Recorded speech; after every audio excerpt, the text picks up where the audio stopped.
Epilogue, June 1994. 2 years later. Persephone busied herself making an arrangement of fresh flowers in a crystal vase that graced the high marble table in the entrance hall of her beautiful 6 bedroom home. Their home. Mr. and Mrs. Patrick Palatsky. The new look for Hollywood couples had been the caption when Rolling Stone magazine did a piece on Patrick and Persephone, as well as three other interracial couples in show business. The piece proved to be a blessing in disguise. After his movie Paris Towers had been released a year ago, the press had labeled Patrick the 90s Al Jolson for his stirring performance of a tragic jazz musician who thought he was Charlie Parker. Patrick's performance had garnered an Academy Award nomination. Thank you very much. From there, he went to another drama playing a rich kid who is forcibly admitted to a psychiatric ward and the 10-year ordeal it took to get him out. Patrick had agreed to accept the supporting role with Robert De Niro and Faye Dunaway as the leads in the movie, The Trevor Duncan. The movie was titled after Patrick's character. Persephone carefully moved the Oscar Patrick won for that role and placed the vase of beautiful wildflowers next to it. Patrick's career had skyrocketed since. He was the talk show's new darling. His third and most recent movie, Spanish Flyers, was just finishing up in Mexico, and this time, for the first time, he said he was doing what he truly loved: comedy.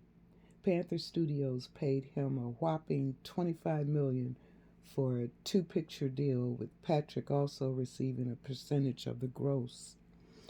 A lot can happen in 2 years, Persephone thought as she made her way up the staircase into little John Patrick's room. Persephone peeked inside and found her son still asleep in his crib. Winnie and Tigger looked down at him from the poster that was on the wall next to the crib. Good, he'll be nice and rested today. Battery recharge for the upcoming arrival of his aunt and uncle from Germany. It was just 12:35 p.m. Jasmine and Sadine weren't due to arrive until 4 that afternoon, but Persephone had been preparing for their visit for the past week.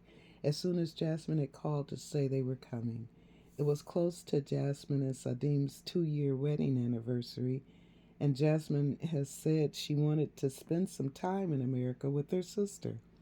Probably a little pregnant mama blues, Persephone had resolved after Jasmine's call.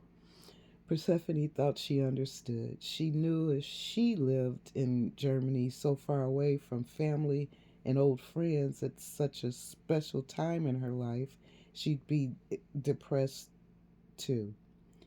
She knew from the 2 months she'd stayed there that Germany wasn't for her. She was an Afro American woman and proud. When Persephone had returned to Detroit from her vacation in Germany, she was 2.5 months pregnant and depressed. She'd found 4 thick, unopened letters from Patrick awaiting her. They had been postmarked from Paris. He could beg well. Not that he needed to. Persephone had contacted him, and once she talked to him, she was back on another plane, first class, to Paris, France, where the two were wed. It took Persephone another week to confess to Patrick that they didn't have to try so hard to get a family started, like he was eagerly doing 3 times a day every day. When Persephone first received news in Germany that she was pregnant, she thought, what in the world am I going to do with the baby? Now Persephone did not want to imagine her world without her John Patrick, or JP as his father had nicknamed him. There wasn't much publicity about their union. Patrick preferred to keep his private life private. At the time, he was also advised by his manager that it wasn't a wise career decision to advertise his black bride. As Sidney had put it, Patrick and Persephone didn't try to conceal their union, but Sydney, now Patrick's ex-manager, certainly did. It turned out that Sydney was the only person that had a problem with their union. That was why Patrick was under new management. As of a year and a half ago, Shirley Goldstein, a feisty, rotund Jewish woman, was handling Patrick. To Persephone's surprise, her mom and dad loved Patrick. Persephone guessed it didn't hurt things when your son in law was gracing the cover of People magazine. Patrick promised to be home by that Saturday at the latest after they did a final wrap up of the movie and they gave the wrap party or whatever it was they did at the end of those movies. Anyway, the party was Friday and Patrick said he'd hop a commuter flight Saturday morning just in time for Persephone's birthday. Persephone had to remind herself sometimes, but not often, of how blessed she was to have Patrick in her life. In her eyes, he was a devoted husband and a terrific father. From observing the many meetings that he insisted she should attend, she was beginning to understand what a shrewd businessman he was. It's your money too, baby, was his argument to her. Persephone didn't care too much about the money part. That wasn't of utmost importance to her. The bottom line for her was knowing that she loved Patrick and Patrick loved her. Jasmine looked out the window of the airplane in deep reflection. It had been almost 2 years since she'd seen her sister. She'd met her brother in law when she and Sadim had flown down to Paris for her sister's wedding. That had been a magical day. It had rained all morning, then suddenly stopped around noon. By 1 o'clock wedding time, bright spring sunshine and crisp blue skies were the backdrop for the little picture perfect white church in the French countryside where they exchanged vows. Jasmine sang an impromptu a cappella version of Amazing Grace, and a small group of people who had gathered around outside the doors clapped after Jasmine concluded the song. After kissing his bride, Jasmine could remember Patrick turning to her and giving her a kiss on the cheek. He whispered in her ear, "Thanks, sister-in-law."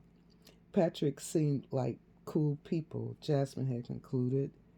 Big sister got lucky. Jasmine was anxious to arrive in America and to get to actually hold, touch, and feel her little nephew, JP. Maybe she'd have time to catch a flight to Mississippi and visit Vergis and the Colonel. Twyla had given Jasmine their new address before Jasmine left Germany. The Colonel needed a 24-hour nurse now, and Jasmine wanted to surprise Vergis with a visit.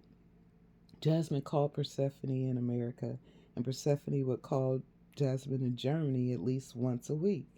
And ever since JP was born, the calls included Persephone holding the phone near the baby's ear so that Jasmine could sing or baby talk to him or both.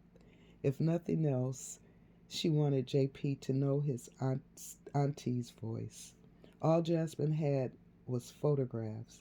That was the one disappointment in Jasmine's life. Never Alone had peaked at number one on the R&B charts in the States, and the album had peaked at number 3 on Billboard's pop charts. There was subsequently a tour of Europe and America, and Jasmine was finally a success.